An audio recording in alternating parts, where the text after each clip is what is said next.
The views expressed on this program are not necessarily the views of Lexington Community Radio or its board of directors. The views expressed are solely those of the programmers. You are listening to Off the Cuff. Now, here's your host, Adam Banks.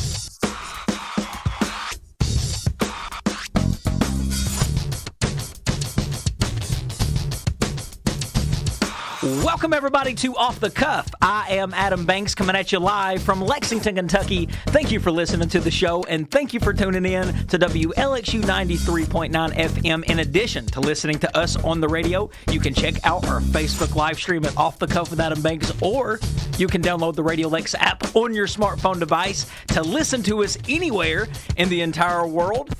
Amber Turner and I are both broadcasting from the Deborah Hensley Studios here at Radio Lex on North Limestone. I've been having to clear my throat that whole introduction. Sounded like you had a frog in your throat. I did. And it made me think of people. It made me think of people who have to sing in really important situations, like the national anthem. What do those people do if once they get started with their anthem, they realize, like right when they get started, that they should have cleared their throat before they started singing the first note? Well, now look. Are they just screwed at that point? I can't carry a tune even if I had it in a bucket, so I've never been asked to sing like that, so I ain't the best one to ask. I mean, I was, because once I started the intro and I could hear the raspiness in my voice and I could feel it, I was thinking, I really just need to stop, clear my throat, and start again. But you can't do that when you're live on the air. I thought you were just trying to be sensual today. But welcome, ladies and gentlemen, to the very first show of 2022, the very first show of the year. I'm very excited. It has been 13 days in 2022, and we haven't done an off-the-cuff episode until now. Well, hey, I'm happy to be back now. I'm very happy to be back. A lot of things to look forward to in 2022, Amber. Are you excited just to get this year going? Hey, it is up. It is rolling. Now, if it's going, I don't really know, but we're doing something. Well, there is a lot of things, and I'm going to tell everybody what you have to look forward to as we get started in this year. First thing to get excited about is the Olympics. It's coming back this year, 2022. The Beijing Games kick off on February 4th, so not too long. You can watch skiing, ice skating, hockey, and stars like Chloe Kim and participate in the Olympics. So are we going to have an Olympics party? Maybe. I mean, it's one of those things where you can sit and watch sports that you normally wouldn't watch. Yeah. There is the World Cup. Okay. Any soccer fans out there, get ready for the World Cup. It is that time again. It kicks off on November the 21st, and that's the tournament where we will see 32 teams battle it out across 64 matches. Of course, we're all probably rooting for the United States men's national team, since most of us here listening to the show live in this country. Our team is currently ranked 12th in the world, and we will play our qualifying matches here in just a couple of days, right here in January, February, and March, in hopes of landing a spot in the World Cup. There we go. Also to look forward to in 2022, Amber, is the double total lunar eclipse. Oh, geez. Yes, also known as the blood moons, will be visible in the U.S. and other continents on May 16th and November 22nd of this year. Okay, now look, I'm going to write that down. Yeah, and you better look, because the next total lunar eclipse won't happen until 2025. Oh, Lord. Also, to look forward to in 2022, do you ever go to the movies and eat popcorn? All the time. Well, in 2022, you can now have movie popcorn at your house. And I'm not talking about, most popcorn brands, they brand their popcorn by saying, didn't Orville put something out movie like that? popcorn. Yeah. No, that's fake movie popcorn. AMC is going to be allowing you to buy their popcorn, the same popcorn that they pop at the movie theater. Yeah. They're going to allow you to take that home, because AMC is now going to sell personal popcorn for people to take home. Oh, now how do I know that they're not just popping some Orville and throwing it in a bucket and overcharging me? I still don't care where you buy it. It's something about the way it pops at a movie theater that makes it taste so good. I think you just love the movies. I do. And it's like a pop from McDonald's. It doesn't matter. It's the same fountain pop anywhere else. But it ain't if it's from McDonald's. But it's different. It has. I mean, there's something about it. It's like their coffee. You can buy McDonald's coffee and it don't taste like the same coffee you're getting from the store. It ain't got that magic in it. Also, to look forward to in 2022 is the Frasier reboot. Okay. Did you ever watch Dr. Frasier Crane? I did a little bit. 11 seasons that show went on. It was a spinoff from Cheers. Well, now they are going to be rebooting that show. It's supposed to premiere in 2022 on the new Paramount Plus. And Kelsey Grammer is rumored to be reprising his role as Frasier. Hey, now I'll say Paramount Plus is burning it up so far. I've heard a lot about Paramount Plus. Yes. Also in 2022 to look forward to is the Queen's Platinum Jubilee. So the reason they're having this is because it marks a record-setting 70 years on the throne for Queen Elizabeth. And she will be having a carnival-style pageant that will take place the first weekend in June. What do we got to do to get enrolled in this? I'm not sure, but it says here that it's the country's biggest ever celebration. And it's going to be just a very big, colorful parade with bands and circus acts and all kinds of cool stuff. Do you win anything? I'm assuming you probably will. I don't know if their culture is very much like I just swap like a festival here. I'd swap a corgi on the way out. There is the Top Gun Maverick reboot. No. There is the Super Bowl 56 performers at this year's halftime show. Do you know? No. Do you know who's going to be performing this year? I really don't. Do you? At Super Bowl, I do. It is Snoop Dogg. Okay. Kendrick Lamar. Okay. Eminem. Okay. Dr. Dre. Oh, hush. And Mary J. Blige. Hey, baby, I'm going. They are going to be performing from Los Angeles on February the 13th. There's going to be so much smoke in the air when these guys perform. And I'm not talking about stage smoke. Well, it might be stage smoke. But there'll be a lot of smoke. Yeah, because they'd be burning it up on that stage with that lineup. For the first time ever in 2022, basketball fans are going to get to see a woman's March Madness. Ah, what now? I would rather slosh paint up on the wall and watch it dry than watch a women's basketball game. So I can't even imagine how boring this is going to be. Tell me how you really feel. They're trying to make things equal by, giving women just as much opportunity as men. And I'm all for equal opportunity. Yeah. But if it ain't entertaining, it ain't entertaining. Well, now, I mean, nobody can argue with that. And ratings will tank, and it's only a matter of time before they see that, and they'll have to yank it because it's not making any money. Big movies coming in 2022. You have The Batman, a new Batman franchise. I don't know. It's going to be hard to beat Christian Bale's Batman. Well, you know who mine goes to. I just feel like, how many more reboots? How many more times can we have a new Batman? Legally Blonde 3 is coming out. Does that have Reese Witherspoon or not Reese Witherspoon? Absolutely. Okay, as long as she's involved. Yeah, it's an actual Reese Witherspoon reboot. Well, it's not a reboot. It's just another ad. Yeah, okay. Another ad to the franchise. I can get down with that. The suicide hotline in 2022 will become more accessible, and I'll tell you how. People now only have to dial 988 starting in 2022 when they want to reach the suicide hotline. That's amazing. 988. And it's going to be those 3 digits that they hope to make popular like the digits 911. But 988 will be the new suicide prevention hotline where you can call and talk to someone if you're feeling down. I think that's awesome. I think so, too, that something can be that accessible because we used to have things like the operator accessible with just one number. Mm-hmm. We used to have, we have 411 information, or we used to have that. I think it's still a thing. Yes. Yeah. And then 911, of course, for emergencies. And now we're going to have 988 starting this year. I think that's a move in the right direction. Big anniversaries for some on-screen favorites in 2022. The Godfather will be celebrating their 50th anniversary, and also The Price is Right will be celebrating their 50th anniversary, both premiering in 1972. And then finally, in Las Vegas, they're putting up some new residencies. They're going to be having Adele and John Legend are going to be the two performers. You had me at Adele, then lost me plumb at John Legend. I'm very excited to get 2022 started. I'm very excited to get 2022 started for Off the Cuff. This is our first show of 2022. I hope everybody is doing great out there. But we have lots more Off the Cuff coming at you live after these words, so stick with us. We'll be right back. Got laughs from coast to coast to make you smile. A real life look at each of you to capture all that style. You're the red, white, and blue. The fun that things you do. America, this is you. Welcome back, everybody, to Off the Cuff. Adam Banks here with you. Amber is also in studio with me.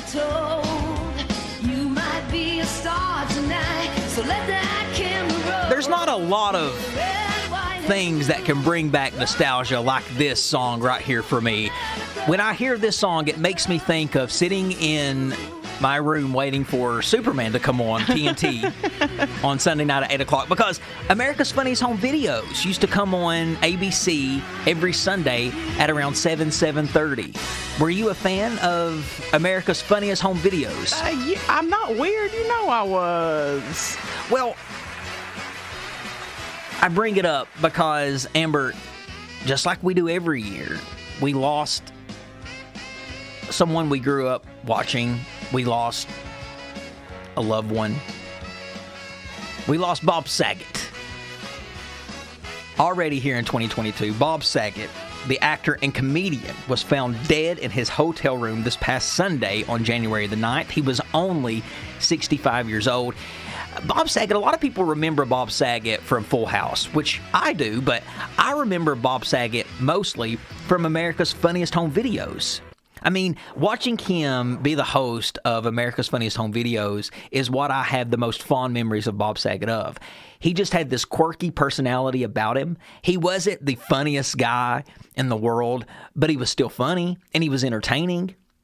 And I think that he made his mark on the television industry, not only having a successful sitcom, but hosting a successful talk show like America's Funniest Home Videos, which has went on to be a huge franchise. Absolutely. I mean, you know, like you said, we lost a friend. We lost, a TV father. He really, that's kind of where I got introduced to him at, was on Full House, and that's where, I know him prominently from. But like you said, he wasn't the funniest. He wasn't,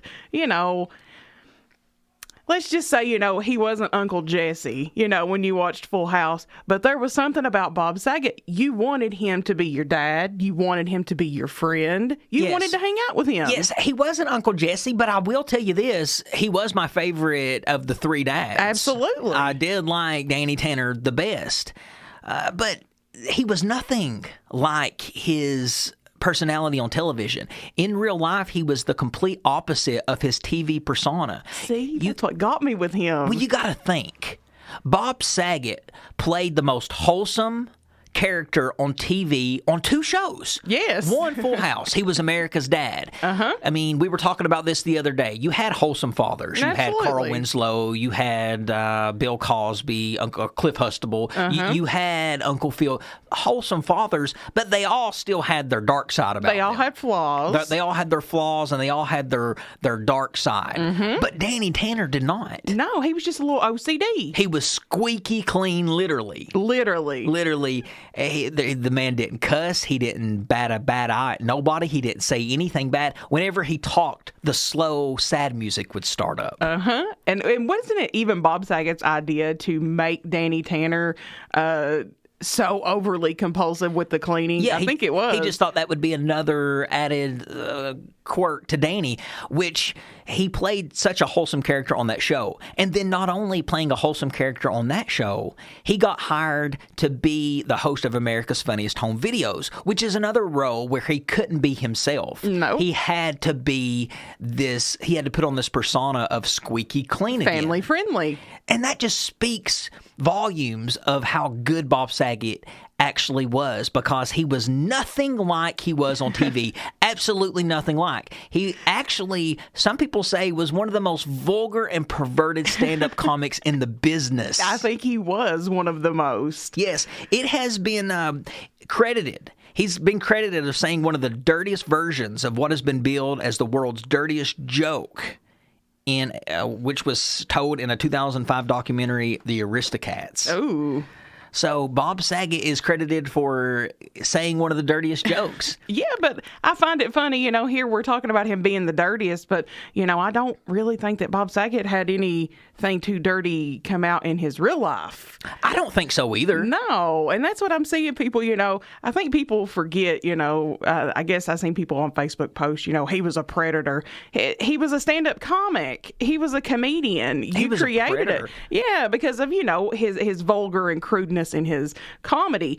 He was a comic. He wasn't Danny Tanner. That's how comedy is. Literally. That's how comedy has always been. It's always been vulgar and dirty. Exactly. And that's what Bob Saget was. And Bob Saget is an interesting individual, or he was, because he was a stand-up comedian first and foremost. That's what he was. And he wanted to make money, and to make money, you don't really make it being a stand-up because you're not known. Nobody wants to really go out and pay somebody they don't really know of. He got onto network TV like Full House and became a household name. But he had to play that game of being wholesome, which he hated. He hated playing Danny Tanner. He hated being the host of America's Funniest Home Videos because he had to be fake. But that's how he made his money. But that allowed him to go out and have a career that he really, really loved, and that's stand-up comedy. And that's what he died doing. Yes. He got to, after he became America's Dad on Full House, after he became the host of America's Funniest Home Videos, he got to do what he truly loved, and that was stand-up. And he got to be raunchy and dirty and filthy with his comedy, and people would go out and pay it. Absolutely. To see him, because, hey, that's Danny Tanner from Full House. Or that's Bob Saget. Bob Saget. That's Bob Saget. Oh, Bob Saget. What was that from? Tourette's guy. And he used to yell Bob Saget. Yeah, just randomly walking through his house. Bob Saget. Bob had to have seen those videos before. Oh, I would be upset to think that he didn't see them because it lives rent-free in my head. He got to do a lot of things after he was on America's Funniest Home Videos. Not really much in the movie scene, but he did get to do his stand-up. He was currently on a stand-up tour. That's when he was found dead in a hotel room at the Ritz-Carlton. No official word has come out on how he died. I'm assuming it was a heart attack. From the last thing that I read, I think from TMZ that was posted, was that they are saying at this moment that he died in his sleep, and they do not think that it was, anything too catastrophic at this moment, which is weird because, you got to think it is catastrophic because he's no longer here. So what happened? Bob Saget also was the narrator. He was the narrator in How I Met Your Mother for 208 episodes. He was the voiceover narrator for Ted Mosby in the year 2030. That's cool. Yes, so his voice was always heard. Even in America's Funniest Home Videos, the whole show, it was narrated by Bob Saget. His voiceovers on the videos. I'm still glad that show exists and they didn't kill it off when Bob decided to leave. Yeah. Because home videos, I don't really know how much longer they can have that show, because don't you feel like home videos, home movies are going away? Oh, absolutely. They're not what they used to be. It's so sad, isn't it? Well, because I feel like people take the opportunity now to film everything, whereas when we were growing up, you didn't get the luxury of doing that, so you only had a few moments. I remember when I was a kid, my dad used to set up a tripod. Yeah. And he would just set the camera on top of the tripod and hit record and just record the family in our natural habitat. Yeah. And he would just record us living. And we would occasionally, a couple months, couple years later, go back and watch those videos. Yeah. And I can't think of anything more valuable to have than those videos. Well, yeah, you get to re-submerge yourself in that exact moment. But now people will just pull out their phone to take a 30, 40-second video of a toddler doing something really funny. And I think months and months and months and years and years and years from now, when you look back at those videos, you're going to wish you had more. And I don't think it's going to be as meaningful as home videos were, because the reason home videos are so special, it's not just those 30, 40-second highlights. You get to watch people in their natural habitat. You get to hear background noise, what conversations were going on, Yes. what you were saying under your breath. All of those things you can hear in a home video. Oh, my family fighting in the background, cigarette lighters just a flicking, beer cans popping. You get to see people who have passed in your family that you no longer get to see. You get to hear their voice on a home video. That's what I enjoy the most, is the voice. You get to watch their actions, their mannerisms, their cadence, all through a home video. And I loved home videos. I wish we still did them. Don't you remember they even used to have the date and time at the bottom of the screen? That's when you knew it was a good movie. Yeah, it was a good movie. It would have Friday, December 13th, 1993, and it let you know the exact time of the day was being recorded. See, now look, my family was lazy. Ain't nobody set that time right. So ours always said midnight.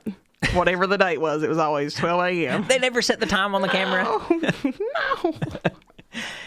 Yes, so sad. I found a box of old home videos that my family has. This box does not exist. It is a box that I promise I will bring, but it has a bunch of home videos in it, tapes, that I want to get converted over to digital. Yeah.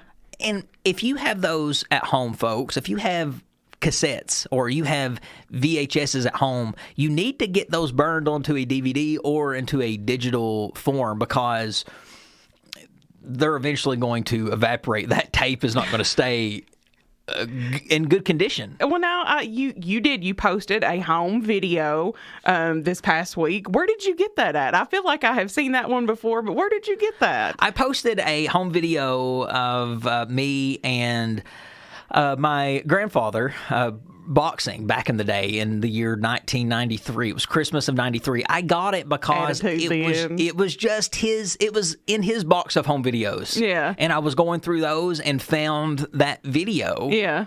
And that, since you brought that up, I guess I should tell everybody that we are one listener short this week. And that is because my grandfather, Bill, who you probably seen on the show thread many, many times, he did pass away last week. He was 79 years old. He had leukemia, but he is no longer here. And it's, hard to talk about, so I don't want to elaborate on it for a long time. But, I found a home video of him and I wrestling around and playing around boxing. And it's times like that you're glad that you have those home videos, because I got to relive a moment that was real special to me from me and my grandfather. And we got to see that you have had the same attitude for the last 30 years. Yes, but I am. I'll miss him. He was such a great grandfather. He had a heart of gold. He would do anything for anybody. He really, really would. Literally give you the shirt off his back. He came into my life when I was just 5 years old, and he just took the role of being a grandfather so serious and just so effortlessly. And he never let it go unknown that I was his grandson when we were out in public somewhere. He would always introduce me as his grandson, and that always meant a lot to me. Yeah. Because I was proud to have him say that I was his grandson. Well, just like you said, Bill tuned in every week. That was one of the things I looked forward to, was seeing Bill McCluskey pop up on our listeners. He kept it rolling. He sometimes. did, and he always would have us on the show thread. He would pull us up on the TV. He would watch us on the TV. He would listen to us on the app. He was such a big fan. He was our number one fan. Yes. I wish we could have kept him a lot longer. 79, it just does not seem like a long time in the scheme of things. Don't you wish you could live to be 120 sometimes? I say 85. Amber, we were talking about death a lot on the last episode. We were. And we talked about people that were still living, people that had passed. But since we have last been on the air, which has been 2 weeks, we said that 2 people were still some of the oldest people living. We mentioned Betty White and we mentioned Sidney Poitier. Since we have last been on the air, both have died. We have lost both. Betty White died just a couple weeks shy of her 100th birthday, and Sidney Poitier died just weeks shy of, or just a couple months shy of his 90th something birthday. Yeah. I think it was like 97th or 98. Yeah, both passed away. And it made me start thinking about just the mortality rate we have as human beings. How old are we going to live? We think we are going to most likely just live to be 85, 90. That's why I think if we just randomly, without even thinking, how old do you think you'll live to max? I mean, I'd like to think about 85, 90. Okay, 85, 90. I think most people would say that same thing. If we're lucky, we don't even really realize if we have that long to live. We say we're over the hill at 50.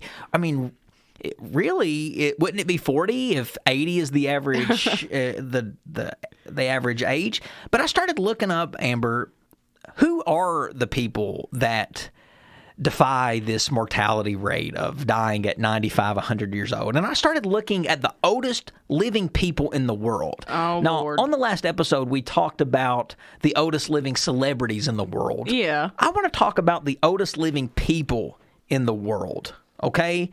Kane Tanaka. Okay? Kane Tanaka is considered the oldest living person in the world. Over 100? Over 100? Okay. So, 119. Oh, that's 19 years, way too long. 119 years old is how old the oldest person living right now on this earth is. Kane Tanaka. I could not even imagine. Yes. So the oldest person to ever live is Gina Calmette, and she lived to 120 years old. Dang it, Gina. Yes. And I started looking at her daily routine. She didn't do anything crazy. It said here that she made herself daily fruit salads with bananas and oranges. She enjoyed chocolate, sometimes indulging in a kilogram per week. After the meal, she would smoke a Dunhill cigarette and drink a small amount of port wine. Well, To me, that just tells me that it's all genetics. Well, I think it's genetics. I think it's stress level we carry on ourselves. She did things she liked, you know. Ain't nobody wants to stick around a place if they got to do a bunch of stuff they don't like doing. Ain't that the truth? Yeah. If you do what you love and you don't have a lot of stress, then It's chill. You want to hang out for a while. Yes. If I'm smoking a cig and drinking port wine, I'm hanging out. So the oldest person to ever live was 120 years old, and then the oldest person living right now is a female, and her name is Kane Tanaka, and she is 119. So you may ask, well, who's the oldest man living right now? Yeah. The oldest living man right now is San Antonio Garcia. He is 112 years old, and he is from Spain. Wow. Yes. The oldest man to ever live was 116 years old. His name was Jeroen Kamira, and he was from Japan. He was a postal worker. Well, I feel like that's a very stressful I was job going to to have. say, maybe it's different over there. That was not what I was expecting. 120 years old. Think about the people you have seen come and go. You have outlived your grandchildren. Oh, absolutely. No, Told you, 85, 90. That's a lot of people to bury. Yeah, nah, I don't. Because it's not set up for parents to bury their kids and especially their grandkids. When you live to 120 years old, you will bury your You'll grandkids. bury everybody. And you'll be the last one. All your friends, the world as you knew it is dead and gone. Oh, gosh. So is time a blessing? Is more time a blessing? Is dying older a blessing? Or is it quality of life? You know, like I said, you don't want to hang out somewhere that you ain't having fun. So obviously these people found some way of clinging to fun in life. I'd like to see like what their spiritual routines were, or, you know, one lady liked chocolate and fruit salad. I can get down with that. It has to be quality of life. It has to be. But ladies and gentlemen, we're going to take a quick break. We'll be back with lots more Off the Cuff after these words.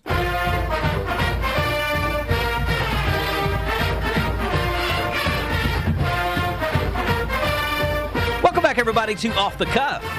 Adam Banks here with you. Amber is also in studio with me. What you are hearing is the fight song for the Georgia Bulldogs, the college football national champions.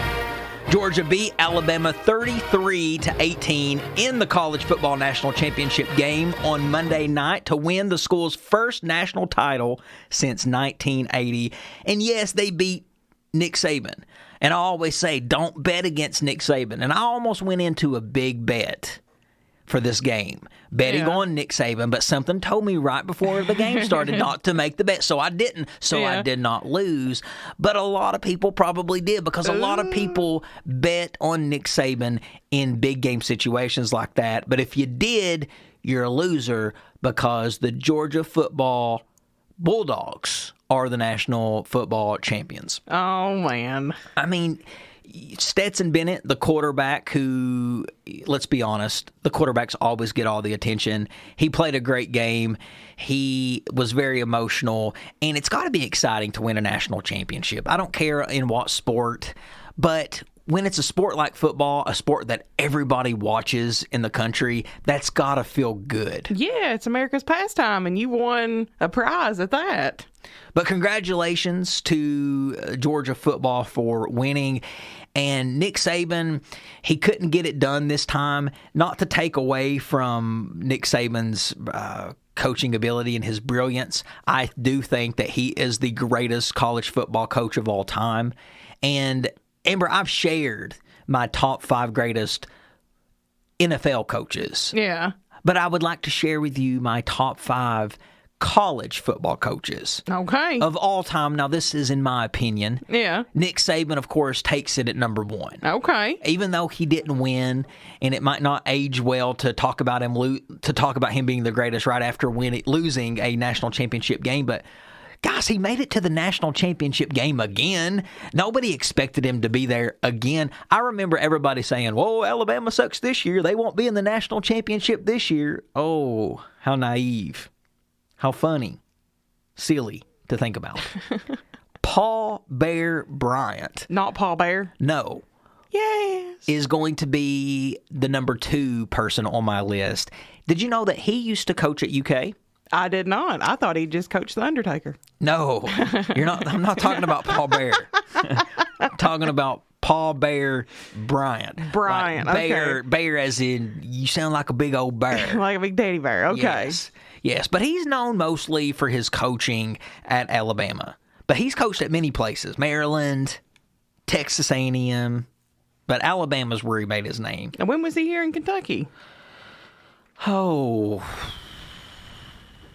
you would ask me that. I don't know the exact date. He's won 6 national championships, though. Oh, okay. Not one of them being at Kentucky. Oh, well, I was going to say. 13 SEC titles. Well. You know how many SEC titles Mark Stoops has won? Probably not a one. Not one. Well. Joe Paterno is going to be number 3 on my list. Now, it's sad that whenever I mention this name, everybody always thinks of one person now, and that's Jerry Sandusky. Yeah. The guy who was his assistant coach for all of those years. But, and of course, if you don't know who Jerry Sandusky is, he was a pervert who would sexually molest little boys. But he was the assistant of Joe Paterno. And apparently Joe Paterno knew all of this was happening and didn't say anything about it or turned a blind eye to it. So they fired him from Penn State. But he spent all of his years coaching, most of them at one institution, and became a Hall of Famer. Yeah. He had 5 undefeated seasons, 24 bowl wins, 3 Big Ten titles, and 2 national championships. Ugh. That makes the list. Yeah. Now, number 4 on my list, Amber, people are probably going to laugh at it, Well, but I think it's a solid 4. Urban Meyer. I ain't got a clue. Urban Meyer, he's now in the he's now in the NFL. not doing too well. As a matter of fact, I think they've already fired him. Well, that's probably why I don't know who he is. But you can't take away him from being a great football coach. I mean, anywhere he went, he was successful at. He was at Bowling Green. He was 17-6. He was 22-2 at Utah. 65-15 at Florida. Whoa, that's hard to do that at Florida. And he was 83-9 overall at Ohio State. Oh, okay. Yes. In 2004, he went undefeated and won the Fiesta Bowl behind future number 1 overall NFL draft pick Alex Smith. His 2006, 2008, and 2009 Gator squads all went 13-1, winning 3 SEC titles. So, he's won 3 national titles, so he makes my list. He's on there. And then finally, the 5th person on my list, Amber, is Steve Spurrier. Okay. Yeah, Steve Spurrier. He won the 1966 Heisman Trophy as a Florida Gator, but he was a great coach. And he stuck around for many years on the commentating booth, but he won 6 SEC titles and has won a national title as well. Well, I think you missed number 6 there on your list. Oh, we can do an honorable mention. Mark Stoops. I'm talking about the top. She tries to get me in trouble every time we talk about coaches. But those are 5 solid coaches. Now, if you disagree with me, feel free to put on the show thread who you feel like your top 5 college coaches are. I would like to hear. Who you think your top 5 college football coaches would be. Mark Stoops. Well, it'd be the Mark Stoops fan club. But congratulations to the Georgia Bulldogs. Glory, glory. Hallelujah. But ladies and gentlemen, it is now time for Off the Cuff to take its song of the week break, and it's a good one. It's I Get the Job Done by Big Daddy Kane. Roll down them windows, relax, and we'll be back after the song. You see me with on. You know what I'm saying?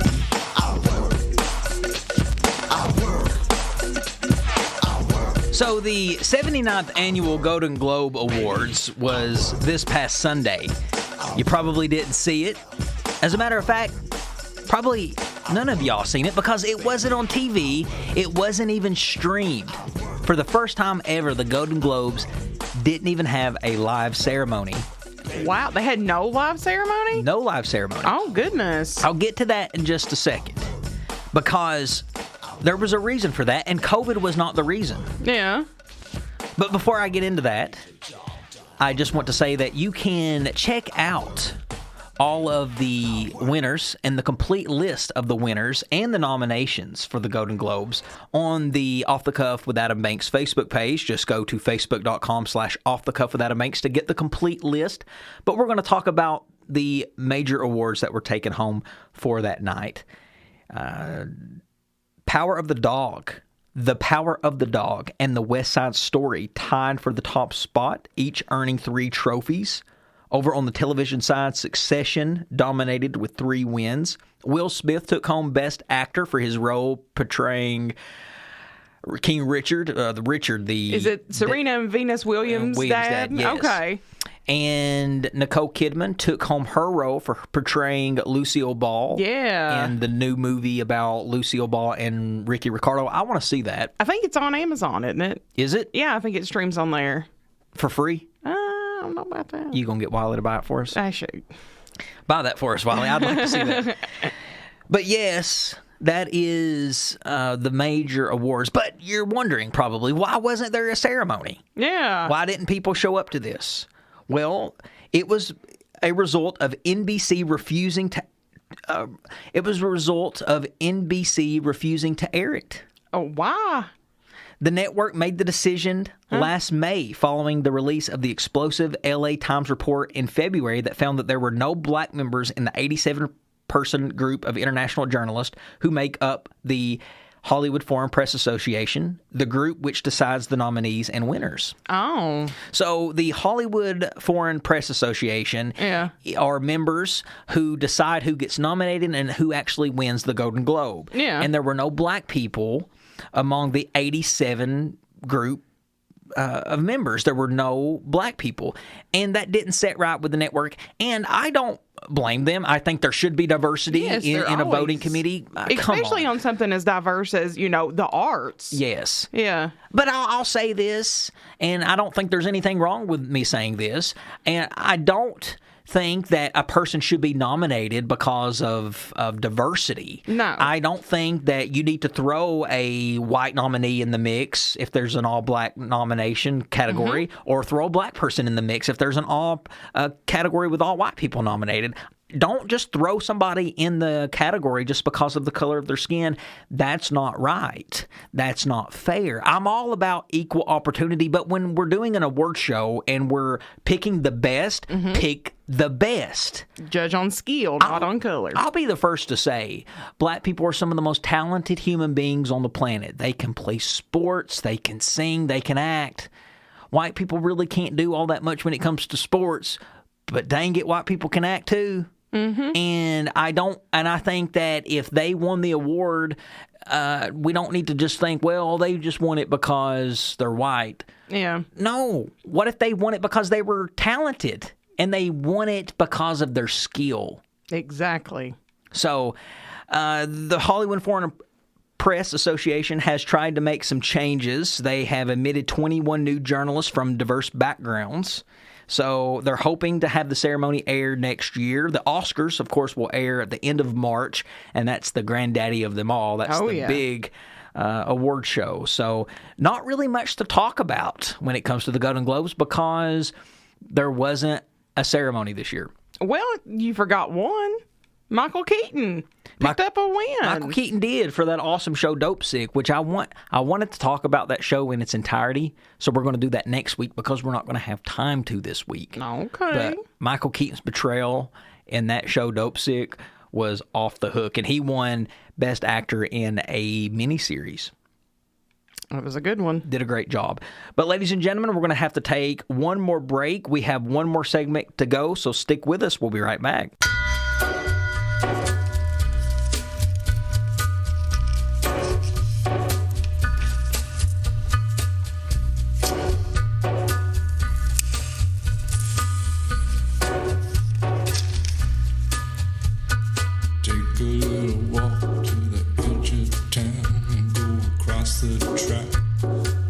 Welcome back, everybody, to Off the Cuff. Last segment of the hour. Adam Banks here with you. Amber is also in studio with me. I'm so excited because after we get off the air, Amber and I are going to watch Scream 5. Woo! I consider this to be the best horror film franchise of all time, so you can imagine my excitement. Amber gave me my movie tickets on the air. Was it the last time? No, a couple of weeks ago. Yeah, I think it was the last time we were. No, it was About a few weeks ago. Yeah, it was a few weeks ago. I opened my ticket on the air. Well, today's the day, folks. Finally. January the 13th. We wanted to get the tickets early because we don't want the killer to be spoiled. We don't want to find out who the killer is. AKA, Adam basically told me if he finds out who the killer is before we watch it, he was going to rain down on me. Because when you wake up in the morning, it's going to be all over the internet who the killer is. Well, yeah, because we're going to be the ones putting it there now. I'm not going to be that guy to do that, but I love to look up things about the movie after I watch it. And you can't do that until you watch it. No, because it gives away everything. It gives away everything, but we'll be able to do that in a few hours. Can't wait. When you got our seats, did you make sure that I had an aisle seat? Yeah, you on the aisle. Okay. Yeah. Because I don't want to sit behind anybody, in front of anybody. Did you get us in the main back? Main back. Good, because I remember when my dad and I went and watched The Passion of Christ back when it came out. Remember how big that movie was? Oh, yeah. It was crowded. And I remember we were so excited to see that movie. And my dad was really excited to see it. And in the back, behind him, there was this guy the whole time during the movie going... Oh, no. Spitting in a cup because he had a chew of backer in his mouth. So the whole time, he was going... Oh, no. Say, come on now. And you know how aggravating that had to be for my dad? I'd have had to get up and walk out. It is the first show of 2022, and we almost have it in the books. It's a new year. So before we go, I want to give everybody some New Year's resolutions that you can try for 2022. You could start a journal. You could send more cards. Make a movie bucket list. Practice saying no. Take a social media break. Try a spending freeze. Get a full night's sleep. Become an early bird. Choose the stairs instead of the elevator. Take a hike. Take more walks. Travel somewhere new. Schedule monthly car washes. Don't you love washing your car real good? No, I ain't like you. My dad used to go out on Saturday with us, me and my sister, when we would be visiting with him. He would just drive all the way to Whitesburg, wash his car, and come back home. Yeah. That sounds like something you do. It is. Like father, like son. And finally, be more mindful about your health in 2022. I'm not saying take care of your health. I'm not saying exercise. I'm not saying eat better. Be more mindful. Go to the doctor. Find out what's going on with you. If you've not been to the doctor in 5 or 6 years, you need to go to get a checkup. Absolutely. So 2022. But can you believe it, Amber? That about wraps up another episode of Off the Cuff. And that wraps up our first episode in 2022. Ain't that amazing? I think it's a good starting place. It is a good starting place, and I will tell everybody that if you want to listen to all of our previous episodes, you can do that by going to Apple Podcasts, Spotify, or YouTube. You can check us out on Facebook and Instagram by going to Off the Cuff with Adam Banks, or you can follow me, the host, at Off the Cuff with Adam Banks. Or, I'm sorry, you can follow well, they can follow you there, too. You can, but you can also follow my personal page at The Adam Banks. You can follow the co-host, Amber, at her personal pages at Ambu447. We release new episodes every Thursday from 4 to 5 right here on Radio Lex 93.9 FM, which means we will be back next week from 4 to 5. Ladies and gentlemen, that is Amber Turner. I'm Adam Banks, and this is Off the Cuff. We'll catch you down the road.